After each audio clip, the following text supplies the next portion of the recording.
Hello, ನಮಸ್ತೆ ಎಲ್ರಿಗೂ. ಎಲ್ಲ ಹೇಗಿದ್ದೀರಾ? ಚೆನ್ನಾಗಿದ್ದೀರಾ ಅನ್ಕೋತೀನಿ. ನಾನು ಚೆನ್ನಾಗಿದ್ದೀನಿ.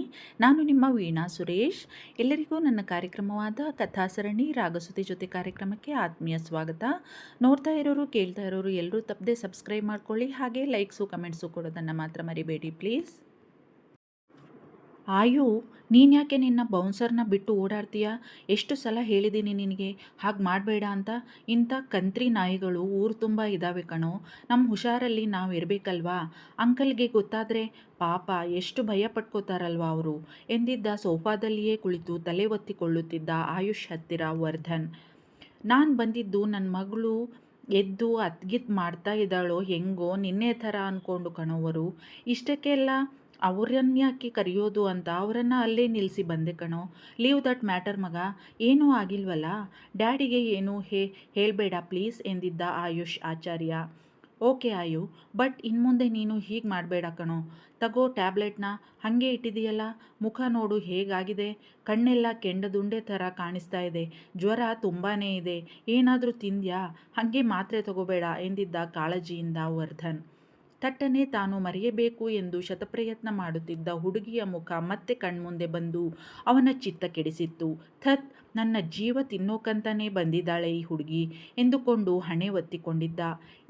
ಎಸ್ ವರು ತಿಂದಿದ್ದೀನಿ ಎಂದಿದ್ದ ಅವಳಿತ್ತ ಬ್ರೆಡ್ ಸ್ಯಾಂಡ್ವಿಚ್ ತಿಂದಿದ್ದ ನೆನಪಾಗಿ. ಯಾಕೋ ಆಯು, ತಲೆ ಏನಾದರೂ ನೋಯ್ತಾ ಇದೆಯಾ? ಇರಲೇಬೇಕಲ್ವಾ? ಜ್ವರ ಇದೆ ಅಲ್ವಾ? ಅದಕ್ಕೆ ನಾನು ಹೇಳಿದ್ದು ಕೇಳು ಅನ್ನೋದು. ನಿನ್ನ ಹಠನೇ ನಿಂಗೆ. ತಗೋ ನೀನು ಮೊದಲು ಮಾತ್ರೆನಾ ಎಂದು ಅವನ ಕೈಗೆ ಕೊಟ್ಟಿದ್ದ ಟ್ಯಾಬ್ಲೆಟ್ಸ್ ತೆಗೆದು. ಐ ವಿಲ್ ವರು, ಡೋಂಟ್ ವರಿ ಕಣೋ. ಹೋಗಲಿ ಕೊಡು.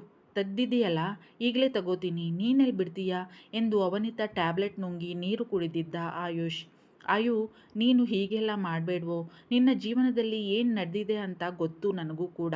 ನೀನು ನಿನ್ನ ಕುಟುಂಬ ಅನುಭವಿಸಿದ ನರಕಯಾತನೆಯನ್ನು ಕಣ್ಣಾರ ಕಂಡಿದ್ದೀನಿ ನಾನು.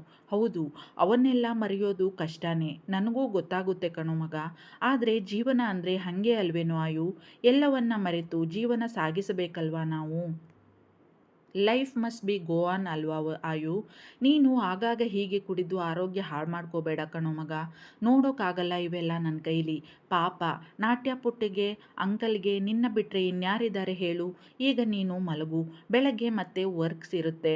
ನಾಳೆ ಒಂದಿನ ಮುಗಿದ್ರೆ ಸಾಕಾಗಿದೆ ಎಂದಿದ್ದ ವರ್ಧನ್. ವರು, ನಾನು ಅನುಭವಿಸ್ತಾ ಇರೋದು ಮರೆಯುವಂಥ ಘಟನೆನ ಹೇಳು. ಮರೆಯೋಕೆ ಹೇಗೆ ಸಾಧ್ಯ? ದಿನ ಬೆಳಗಾದರೆ ನಾಟ್ಯಪುಟ್ಟಿಯನ್ನು ನೋಡೋವಾಗ, ಡ್ಯಾಡಿಯನ್ನು ನೋಡೋವಾಗ, ಸ್ವತಃ ನನ್ನ ಸ್ಥಿತಿನೇ ಹೀಗಿರೋವಾಗ ಮರೆಯೋದು ಸಾಧ್ಯನಾ ಹೇಳುವರು? ಮರೆಯೋದಾದರೂ ಹೇಗೆ ನಾನು? Tell me Varu, how can I? ತಲೆ ಒತ್ತಿಕೊಳ್ಳುತ್ತಾ ನೋವಿನಿಂದ ಉಸಿರಿದ್ದ ಆಯುಷ್ ಆಚಾರ್ಯ. ಐ ನೋ ವರು, ಮರೆಯೋಕ್ಕಾಗಲ್ಲ. ಆದರೆ ಮರೆತಂತೆ ನಟಿಸುತ್ತಾ ಆದರೂ ಬದುಕಲೇಬೇಕು ಅಲ್ವೇನೋ? ನೀನು ಸಮಾಜದಲ್ಲಿ ಒಂದು ಹೆಸರು, ಸ್ಟೇಟಸ್ ಇರೋ ವ್ಯಕ್ತಿ. ನೀನು ನಟಿಸಲೇಬೇಕು ಕಣೋ. ನಿನ್ನ ಸ್ಟೇಟಸ್ಗೆ ತಕ್ಕ ಹಾಗೆ ನೀನು ಇರಲೇಬೇಕು ಅಲ್ವಾ ಎಂದಿದ್ದ ವರ್ಧನ್. ಅವನ ಈ ಸ್ಥಿತಿಯಲ್ಲಿ ನೋಡಲು ಅವನಿಗಂತೂ ಅತ್ಯಂತ ನೋವಿನ ಸಂಗತಿ. ತಾನು ಮೊದಲು ನೋಡುತ್ತಿದ್ದ ಆಯು ಬೇಕು ತನಗೆ. ಇವನು ತನ್ನ ಆಯು ಅಲ್ಲವೇ ಅಲ್ಲ, ಅವನ ನೋವು ಅದು. ಸಮಾಜ, ಸ್ಟೇಟಸ್, ಮೈ ಫುಟ್. ಯಾವ ಸಮಾಜವರು? ನಮ್ಮ ಕಷ್ಟಕ್ಕೆ ಬರದವರು, ನಮ್ಮ ನೋವಿಗೆ ಸ್ಪಂದಿಸದವರು, ಇವರನ್ನೆಲ್ಲ ನಾವು ಕೇರ್ ಮಾಡಬೇಕಾ? ಹಾಂ, ನನ್ನ ನೋವು, ನನ್ನ ದುಃಖ ಯಾರಿಗೆ ಹೇಳೋದು ನಾನು? ನನ್ನ ಎಲ್ಲ ನೋವಿಗೂ ಪರಿಹಾರನ ನಾನೇ ಕಂಡುಕೊಂಡಿದ್ದೀನಿ ಅಷ್ಟೇ, ನಥಿಂಗ್ ಮೋರ್ ಎಂದು ಸೊಟ್ಟ ನಗು ನಕ್ಕಿದ್ದ ಆಯುಷ್. ಇವನು ಇರುವ ಪರಿಸ್ಥಿತಿಯಲ್ಲಿ ನಾನು ಏನು ಹೇಳಿದರೂ ವ್ಯರ್ಥ ಎಂದು ಅರ್ಥವಾಗಿ ಬಿಟ್ಟಿತ್ತು ವರ್ಧನ್ಗೆ. Okay leave it Ayu. ನೀನು ಮಲಗು ಈಗ. ನಾನು ಮಲ್ಕೋಬೇಕು ಮಾರಾಯ. ನಾಳೆ ಮೈತುಂಬ ಕೆಲಸ ಇದೆ ನನಗೆ. ಓಕೆ, ಗುಡ್ ನೈಟ್ ಎಂದು ಅವನ ಪ್ಲೇಸ್ಗೆ ಹೋಗಿ ಮಲಗಿಬಿಟ್ಟಿದ್ದ ವರ್ಧನ್. ಇವನ ಪ್ಲೇಸ್ಗೆ ಕರೆತಂದು ಬಿಟ್ಟು ಅವನು ಹೋದ ದಾರಿಯನ್ನೇ ನೋಡಿದವನು. ನಿದ್ದೆ, ನೆಮ್ಮದಿ ಇಂಥದ್ದನ್ನೆಲ್ಲ ನನ್ನ ಹಣೆಯಲ್ಲಿ ಬರದಿಲ್ಲ ಕಣೋವರು. ಅವೆಲ್ಲ ಯಾವತ್ತೋ ನನ್ನಿಂದ ದೂರ ಸರಿದಾಗಿದೆ ಎಂದುಕೊಂಡು ತಲೆ ಅತ್ತಿತ್ತ ಆಡಿಸಿ ದಿಂಬಿಗೆ ತಲೆಯಾನಿಸಿ ಕಣ್ಮುಚ್ಚಿದ್ದ ಆಯುಷ್. ರೂಮಿನಿಂದ ಹೊರಬಂದು ನಿಂತಿದ್ದಳು ಕುಂಕುಮ. ಹೋಟೆಲ್ ಸುತ್ತ ಕೃತಕ ಬೆಳಕಿನ ಅಲಂಕಾರ. ಮಂದ ಬೆಳಕು ನೋಡಲು ಸುಂದರವಾಗಿತ್ತು. ಅಲ್ಲಿಯೇ ನಿಂತು ಸುತ್ತ ಕಣ್ಣಾಡಿಸುತ್ತಿದ್ದಳು ಹುಡುಗಿ. ಇಷ್ಟು ದೊಡ್ಡ ಪ್ರಪಂಚದಲ್ಲಿ ನನ್ನಂಥ ಅನಾಥ ಹುಡುಗಿ ಒಂಟಿಯಾಗಿ ಮರ್ಯಾದೆಯಿಂದ ಬದುಕಿದ್ದೀನಿ ಅಂದರೆ ನನಗೆ ನಾನೇ ಶಬಾಸ್ಗಿರಿ ಕೊಟ್ಕೋಬೇಕು ನಾನು. ಸಾಮ್ರಾಟರಿಗೇನು ಗೊತ್ತು ನನ್ನಂಥ ಅನಾಥರ ನೋವು ಸಂಕಟ. ನಮ್ಮಂಥವರ ಜೀವನದ ಬಗ್ಗೆ ಕನಸಿನಲ್ಲೂ ಕೂಡ ಯೋಚನೆ ಮಾಡೋಕ್ಕಾಗಲ್ಲ ಅವರಂಥ ಜನ. ಬಾಯಿಗೆ ಬಂದಂಗೆ ಮಾತಾಡಿದ್ರೆ ಆಗೋಯ್ತಾ? ನಮ್ಮ ಸಂಕಟನ ಕೇಳೋ ಮನಸ್ಸು ಇರಬೇಕಲ್ವ ಆಸಾಮಿಗೆ. ಅದೇನಂತ ದ್ವೇಷನೋ ಬಡ ಹೆಣ್ಮಕ್ಳು ಅಂದರೆ ದೊರೆಗೆ. ಅದರಲ್ಲೂ ನಾನು ಅಂದರೆ ವಿಷಾನೇ ಕಕ್ತದೆ ಆಸಾಮಿ. ಮನಸ್ಸಿನಲ್ಲಿಯೇ ನೋವು ಅನುಭವಿಸುತ್ತಿದ್ದಳು ಹುಡುಗಿ. ಅದ್ಯಾಕೋ ಅವನ ಮಾತು ಅವಳ ಮನಸ್ಸಿಗೆ ಅಷ್ಟು ಆಳವಾಗಿ ನಾಟಿಬಿಟ್ಟಿತ್ತು. ಇಂಥ ಮಾತನ್ನೆಲ್ಲ ಅವಳು ಯಾವತ್ತೂ ಕೇಳೋಳೆ. ಯಾವುದನ್ನು ಹಚ್ಚಿಕೊಳ್ಳುವ ಜಾಯಮಾನದವಳಲ್ಲ ಅವಳು. ಆದರೆ ಆಯುಷ್ ಅಂದ ಮಾತು ಮಾತ್ರ ಅವಳಿಂದ ಮರೆಯೋಕ್ಕೆ ಸಾಧ್ಯವಾಗುತ್ತಿಲ್ಲ. ಪದೇ ಪದೇ ಅವನ ಮಾತುಗಳೇ ನೆನಪಾಗಿ ಅವಳ ನೆಮ್ಮದಿ ಕೆಡಿಸುತ್ತಿತ್ತು. ಹಣೆಗೆ ಕೈಕೊಟ್ಟು ದಿಂಬಿಗೆ ತಲೆಯಿಟ್ಟಿದ್ದ ಆಯುಷ್ ಆಚಾರ್ಯ. ಕಣ್ಣು ಮುಚ್ಚಿ ನಿದ್ರಿಸಲು ಹರಸಾಹಸಪಟ್ಟು ಸೋತು ಹೋಗಿದ್ದ ಅವನು. ಕಣ್ಣು ಮುಚ್ಚಿದರೂ ಮುಚ್ಚಿದ ಕಂಗಳೊಳಗೂ ಅವಳದೇ ಚಿತ್ತಾಕರ್ಷಕ ಚಿತ್ತಾರ. ಯಾರಿಂದ ಯಾವುದರಿಂದ ತಾನು ಸಾಧ್ಯವಾದಷ್ಟು ದೂರ ಓಡುತ್ತೇನೋ ಪದೇ ಪದೇ ಅದೇ ವಿಷಯ ನನ್ನ ಮನಸ್ಸು ಕೆಡಿಸ್ತಾ ಇದೆ. ನಾನು ಈ ಆಯುಷ್ ಆಚಾರ್ಯ ಅಷ್ಟೊಂದು ವೀಕ್ ಮೈಂಡೆಡ್ ಅಲ್ವೇ ಅಲ್ಲ. ಆದರೂ ಯಾಕೆ ಈ ಹುಡುಗಿ ನನ್ನ ಮೈ ಮನಸ್ಸನ್ನು ಇಷ್ಟರ ಮಟ್ಟಿಗೆ ಆವರಿಸ್ತಾ ಇದ್ದಾಳೆ? After all middle class girl she is. No, never. ಈ ಆಯುಷ್ ಇಂತಹ ಸಣ್ಣ ಪುಟ್ಟ ವಿಷಯಕ್ಕೆಲ್ಲ ಮನಸ್ಸು ಕೆಡಿಸಿಕೊಳ್ಳೋ ಮನುಷ್ಯನೇ ಅಲ್ಲ. ಮತ್ತೆ ಕಣ್ಣು ಮುಚ್ಚಿದ್ದ. ಅರಳಿದ ಬಟ್ಟಲು ಕಂಗಳು, ಅದರುವ ಎಲಸು ತುಟಿಗಳು, ರಿಂಗು ಹಾಕಿದ್ದ ಸಂಪಿಗೆ ಮೂಗು, ದುಂಡಾದ ಹಾಲುಗೆನ್ನೆಗಳು, ತಾನು ಅಪ್ಪಿದಾಗ ಅವಳ ಮೈಯಿಂದ ತನ್ನ ಮೂಗಿಗೆ ಬಡಿದಿದ್ದ ಆಪ್ಯಾಯಮಾನ ಪರಿಮಳ. ಧಡಕ್ಕನೆ ಎದ್ದು ಕುಳಿತು ಹಣೆ ಒತ್ತಿಕೊಂಡಿದ್ದ ಅಸಹನೆಯಿಂದ, ಅಸಹಾಯಕತೆಯಿಂದ. ಥತ್, ಏನಿದು ನನ್ನ ಕರ್ಮ? ಯಾಕೆ ಯಾಕೆ ಈ ಹುಡುಗಿಯ ಗುಂಗು ಬೇಡವೆಂದರೂ ನನ್ನ ಬೆನ್ನು ಬಿಡುತ್ತಿಲ್ಲ? ನನಗೆ ಹುಚ್ಚು ಹಿಡಿತಾ ಇದೆ ಈ ಹುಡುಗಿಯಿಂದ. ಎದ್ದು ಹೊರನಡೆದಿದ್ದ ಆಯುಷ್ ಆಚಾರ್ಯ. ಯಾಕೆ ಅವರಿಗೆ ನನ್ನ ಕಂಡರೆ ಆಗಲ್ಲ? ಯಾಕಂತ ದ್ವೇಷ ನನ್ನ ಮೇಲೆ? ನಾನೇನು ಮಾಡಿದ್ದೀನಿ ಅವರಿಗೆ? ಹಾಗೂ ನನ್ನಂಥ ಒಬ್ಬ ಮಾಮೂಲಿ ವರ್ಕರ್, ಅವರೇ ಹೇಳ್ದಂಗೆ ಲೋ ಕ್ಲಾಸ್ ಹುಡುಗಿ, ಅವರಂಥ ಹೈ ಕ್ಲಾಸ್ ಸ್ಟ್ಯಾಂಡರ್ಡ್ ಜನಕ್ಕೆ ಏನು ತಾನೇ ಮಾಡೋಕ್ಕಾದದು? ಹಾಂ, ಪ್ರಪಂಚ ಎಷ್ಟು ವಿಚಿತ್ರ ಅಲ್ವಾ? ಹುಟ್ಟು ಸಾವು ನಮ್ಮ ಕೈಯಲ್ಲಿ ಇದೆಯಾ? ನಾವು ಇಂಥದ್ದೇ ಮನೆಯಲ್ಲಿ ಹುಟ್ಟಬೇಕು, ಹೈ ಕ್ಲಾಸ್ ಮನೆಯಲ್ಲೇ ಹುಟ್ಟಬೇಕು ಅಂತ ಕೇಳ್ಕೊಂಡು ಹುಟ್ತೀವ? ಆ ಭಗವಂತನ ಇಚ್ಛೆ ಅಲ್ವಾ ಅವೆಲ್ಲನೂ. ಹಾಗೂ ಜನ ಕ್ಲಾಸು ಪ್ರೆಸ್ಟೀಜು ಅಂತ ಸಾಯ್ತಾರೆ. ನನ್ನಂಥ ಅನಾಥರು ಇರೋಕ್ಕೊಂದು ಸೂರು ಪ್ರೀತಿಯಿಂದ ನೋಡಿಕೊಳ್ಳೋ ನಮ್ಮದು ಎನ್ನುವ ಒಂದು ಜೀವ ಇದ್ದರೆ ಸಾಕು ಅನ್ಕೋತೀವಿ. ನಮ್ಮಂಥವರಿಗೆ ಯಾವ ಸಿರಿತನದ ಅಪೇಕ್ಷೆಯೂ ಇರಲ್ಲ ಎಂದುಕೊಂಡು ಭಾರವಾದ ನಿಟ್ಟುಸಿರು ಬಿಟ್ಟು ಸುತ್ತ ನೋಡುತ್ತಿದ್ದವಳ ದೃಷ್ಟಿ ಒಂದು ಕಡೆ ಸ್ಥಿರವಾಯಿತು. ದೃಶ್ಯ ಬಹಳ ಆಪ್ಯಾಯಮಾನವಾಗಿ ಕಂಡಿತ್ತು ಅವಳಿಗೆ. ಪುಟ್ಟ ಮಗು ಅಮ್ಮನ ಕೈಗೆ ಸಿಗದಂತೆ ಓಡಾಡುತ್ತಿದೆ ಕಿಲಕಿಲನೆ ನಗುತ್ತಾ. ಅದರ ಅಮ್ಮ ಅದರ ಹಿಂದೆಯೇ ತುತ್ತು ಕೈಯಲ್ಲಿ ಹಿಡಿದು ಓಡಾಡುತ್ತಿದ್ದಾಳೆ. ಮಗುವಿಗೆ ಊಟ ಮಾಡಿಸಲು ಶತಪ್ರಯತ್ನ ಮಾಡುತ್ತಿದ್ದಾಳೆ. ಕೊನೆಗೂ ಮಗು ಅಮ್ಮನ ಕೈಗೆ ಸಿಕ್ಕಿದೆ. ಬಾಯಿ ತೆರೆಯುತ್ತಿಲ್ಲ ಅದು. ರಮಿಸಿ ಮುದ್ದಿಸುತ್ತಿದ್ದಾಳೆ ಮಗುವನ್ನ ಅಮ್ಮ. ಊಹೂ, ಏನೇ ಮಾಡಿದರೂ ಮಗು ಬಾಯಿ ತೆರೆಯುತ್ತಿಲ್ಲ. ಮೇಲಿರುವ ಚಂದಿರನನ್ನು ತೋರಿಸಿ ಅದೇನೇನೋ ಹೇಳುತ್ತಿದ್ದಾಳೆ ಮಗುವಿನ ಅಮ್ಮ.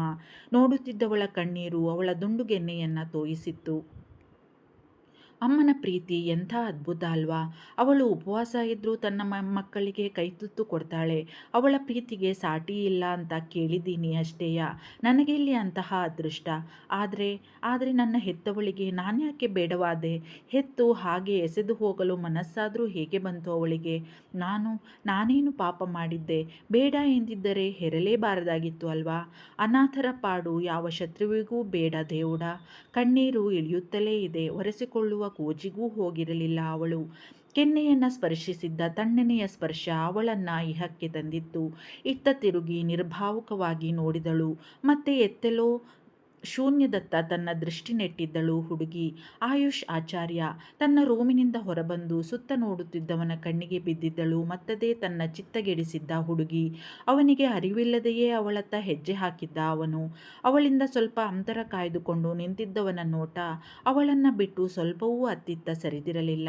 ಅವಳ ಮುಖದಲ್ಲಿನ ಭಾವನೆಗಳ ಏರಿಳಿತ ಸ್ಪಷ್ಟವಾಗಿ ಕಾಣಿಸುತ್ತಿತ್ತು ಅವನಿಗೆ. ಅವಳ ನೋಟವನ್ನೇ ಅನುಸರಿಸಿದವನ ಕಂಗಳಿಗೆ ಅವಳು ನೋಡುತ್ತಿದ್ದ ದೃಶ್ಯ ಕಂಡಿತ್ತು. ಅವನಿಗೆ ಅವಳ ಭಾವನೆಗಳ ಸಂಘರ್ಷ ಅರ್ಥವಾಗಿತ್ತು. ಅವಳ ಕಣ್ಣೀರು ಯಾಕೋ ಅವನಿಗೆ ಸಹಿಸಲು ಅಸಾಧ್ಯವಾದ ನೋವು ತಂದಿತ್ತು. ಯಾಕೋ ಅದು ಅವನಿಗೂ ತಿಳಿದಿಲ್ಲ.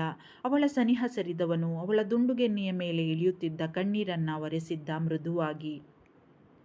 ಅವಳ ನಿರ್ಭಾವುಕ ನೋಟ ಅವನ ಭಾವನೆಗಳನ್ನು ಕಲಕಿಬಿಟ್ಟಿತ್ತು. ಅಬ್ಬಾ, ಎಂತಹ ದಯನೀಯ ನೋಟ ಅದು! ಅವಳ ಜೀವನದ ಎಲ್ಲ ನೋವುಗಳನ್ನು ಅವಳ ಆ ಒಂದು ನೋಟ ತೆರೆದಿಟ್ಟಂತಿತ್ತು. ತನ್ನ ಕೈಗೆಟುಕುವಷ್ಟು ಸನಿಹದಲ್ಲೇ ಇದ್ದವಳನ್ನು ಬಾಚಿ ತಬ್ಬಿ ಹಣೆಗೆ ಒಂದು ಬೆಚ್ಚನೆಯ ಮುತ್ತಿಟ್ಟು, ಅಳಬೇಡ ಕಣೆ ಹುಡುಗಿ, ನನ್ನಿಂದ ಸಹಿಸಲು ಸಾಧ್ಯವಿಲ್ಲ ನಿನ್ನ ನೋವನ್ನು, ನಿನ್ನ ಜೊತೆ ನಾನಿದ್ದೀನಿ ನನ್ನ ಜೀವ ಇರುವವರೆಗೂ ಎಂದು ಹೇಳುವ ಬಲವಾದ ಬಯಕೆ ಉಂಟಾಗಿತ್ತು ಅವನಿಗೆ.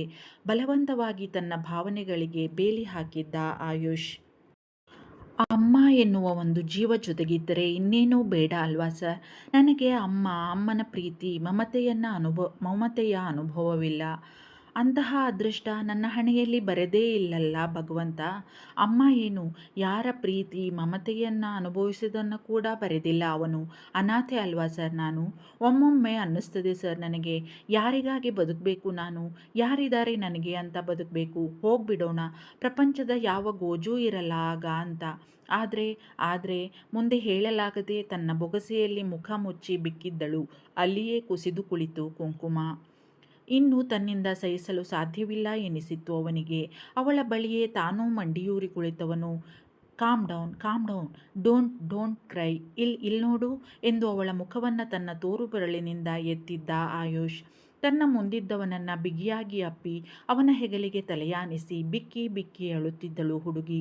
ಹುಡುಗನ ಎದೆಬಡಿತ ಅವನಿಗೇ ಕೇಳಿಸುವಷ್ಟು ಜೋರಾಗಿತ್ತು ಅವಳ ಆಲಿಂಗನಕ್ಕೆ. ಕೈಕಾಲೆಲ್ಲ ಕಂಪಿಸುತ್ತಿರುವ ಭಾವ. ಏನು ಮಾಡಬೇಕೆಂದು ತೋಚದೆ ಒಂದು ಕ್ಷಣ ಸ್ತಬ್ಧನಾಗಿ ಬಿಟ್ಟಿದ್ದ ಆಯುಷ್. ಆ ಭಾವನೆಯನ್ನು ಮನಸಾರ ಆಸ್ವಾದಿಸುವಂತೆ ಕಣ್ಮುಚ್ಚಿದ್ದ. ಅವನಿಗೆ ಅರಿವಿಲ್ಲದೆಯೇ ಅವನ ಕೈ ಅವಳ ಬೆನ್ನನ್ನು ಬಳಸಿತ್ತು, ಅವಳನ್ನು ಸಮಾಧಾನಪಡಿಸುವಂತೆ. ಎಲ್ಲರಿಗೂ ಎಲ್ಲವನ್ನೂ ಕೊಟ್ಟು ಬಿಟ್ಟರೆ ಮೇಲೆ ಇದ್ದವನಿಗೆ ಎಲ್ಲಿ ಬೆಲೆ ಇರ್ತಾ ಇತ್ತು ಹೇಳು? ಎಲ್ಲರಿಗೂ ಏನಾದರೂ ಒಂದು ಕೊರತೆ ಇದ್ದೇ ಇರುತ್ತೆ ಹುಡುಗಿ. ಹಾಗಂತ ನಾವು ಬದುಕಲೇಬಾರದು ಅಂದ್ಕೊಳ್ಳೋಕ್ಕಾಗುತ್ತಾ? ಹಾಗೆ ನೋಡಿದ್ದರೆ, ಯೋಚನೆ ಮಾಡಿದರೆ ಪ್ರಪಂಚದಲ್ಲಿ ಜನಾನೇ ಇರ್ತಾ ಇರಲಿಲ್ಲ ಅಲ್ವಾ? ತನಗೆ ತಿಳಿದಂತೆ ಅವಳನ್ನು ಸಮಾಧಾನ ಮಾಡಲು ನೋಡಿದ್ದ ಹುಡುಗ. ಎಷ್ಟೋ ಹೊತ್ತಿನ ಬಳಿಕ ಅತ್ತು ಸ್ವಲ್ಪ ಸಮಾಧಾನವಾದವಳಿಗೆ ತಾನು ಎಲ್ಲಿರುವೆ ಎಂದು ಅರಿವಾಗಿತ್ತು. ಆಯುಷ್ನ ತೋಳು ಅವಳನ್ನು ಬಳಸಿದಂತೆಯೇ ಇತ್ತು. ಅವಳ ತಲೆ ಅವನ ಹೆಗಲ ಮೇಲೆಯೇ ಇತ್ತು. ಸರ್ರನೆ ಹಿಂದೆ ಸರಿಯಲು ನೋಡಿದವಳಿಗೆ ಮಿಸುಕಾಡಲು ಕೂಡ ಸಾಧ್ಯವಾಗಲಿಲ್ಲ. ಅಷ್ಟು ಬಲವಾಗಿ ಬಳಸಿದ್ದ ಅವಳನ್ನು ಅವನ ತೋಳಿನಿಂದ ಆಯುಷ್ ಆಚಾರ್ಯ. ಒಂದು ತರಹದ ಮತ್ತಿನಲ್ಲಿದ್ದ ಅವನು. ಹುಡುಗಿಯ ಸನಿಹ, ಅಪ್ಪುಗೆ, ಸ್ಪರ್ಶ, ಅವಳ ಮೈಯ ಘಮ ಎಲ್ಲವನ್ನೂ ಅವನನ್ನು ಬೇರೆಯದೇ ಲೋಕಕ್ಕೆ ಕೊಂಡೊಯ್ದಿತ್ತು. ಕಣ್ಮುಚ್ಚಿ ಆ ಅಪರೂಪದ ಭಾವವನ್ನು ಆಸ್ವಾದಿಸುತ್ತಿದ್ದ ಅವನು. ಅವಳೋ ಮುಜುಗರದ ಮುದ್ದೆಯಾಗಿದ್ದಳು. ಅವನ ಹಿಡಿತದಿಂದ ಬಿಡಿಸಿಕೊಳ್ಳಲು ಕೊಸರಾಡುತ್ತಿದ್ದಳು. ಅವಳಿಗೂ ಅವನ ಸನಿಹ ಈ ಅಪ್ಪುಗೆ ಅವಳ ಅರಿವಿಗೂ ಮೀರಿದ ಭಾವವನ್ನು ಉಂಟು ಮಾಡುತ್ತಿತ್ತು. ಆದರೆ ಅದರ ಅರ್ಥ ತಿಳಿದಿಲ್ಲ ಅವಳಿಗೆ. ಈ ದೊರೆ ನನ್ನ ಹಿಂಗೆ ಹಿಡ್ಕೊಂಡಿದ್ರೆ ನನಗೇನೋ ಆಯ್ತದೆ. ಉಸಿರು ಗಂಟ್ಲಲ್ಲೇ ಸಿಕ್ಕಾಕೊಂಡಂಗೆ, ಮೈಯೆಲ್ಲ ನಡ್ಕ ಬಂದಂಗೆ, ಕೈಕಾಲೆಲ್ಲ ಸೋತು ಹೋದಂಗೆ. ಮೊದಲು ಈ ವಯ್ಯನಿಂದ ದೂರ ಹೋಗಬೇಕು ನಾನು ಎಂಬುದೇ ಅವಳ ಈಗಿನ ಅನಿಸಿಕೆಯಾಗಿತ್ತು. ಅದಕ್ಕಾಗಿ ಕೊಸರಾಡುತ್ತಿದ್ದಳು ಹುಡುಗಿ. ಅವಳ ಕೊಸರಾಟದಿಂದ ಬೆಚ್ಚಿದಂತೆ ಎಚ್ಚೆತ್ತವನು. ತನ್ನ ಹಿಡಿತವನ್ನು ಸಡಿಲಿಸಿದ್ದ ಆಯುಷ್. ಸರ್ರನೆ ಅವನಿಂದ ದೂರ ಸರಿದವಳು. ಅವನ ಮುಖವನ್ನು ನೋಡುವ ಧೈರ್ಯವಾಗದೆ ಅವನಿಗೆ ಬೆನ್ನು ಹಾಕಿ ನಿಂತು ಬಿಟ್ಟಿದ್ದಳು ಕುಂಕುಮ. ಸಾರಿ ಸರ್, ಅದು ನನಗೆ ಎಂದು ತಡವರಿಸಿದ್ದಳು ಹುಡುಗಿ ನಡುಗುವ ಧ್ವನಿಯನ್ನು ಸಂಭಾಳಿಸಲು ಹರಸಾಹಸ ಪಡುತ್ತಾ.